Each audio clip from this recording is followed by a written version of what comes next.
लो हाथ टेकी दियो टिके अच्छा सुनो हाँ भाई हाँ मु चिन्हली हाँ एक्चुअली गोटे एटा आज परशुराम जननी स्नान करने नदी तूट बेस बेस अच्छा अच्छा हठात सी देखिले कि गंधर्व कुमार अपलोक नयन चाह रही कौन कला सी पुरुषों आखि को सामना कर परशुराम जननी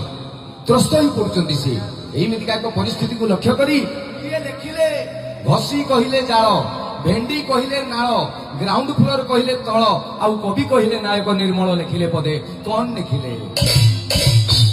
झील कई नई कूल को गाधेई गली झील कई बासना साबुन लगौथिली कौन कला से ये बातेरा टोका जेते आहा डुंगी मरती मेते देखिबा को मोर गोरा दिह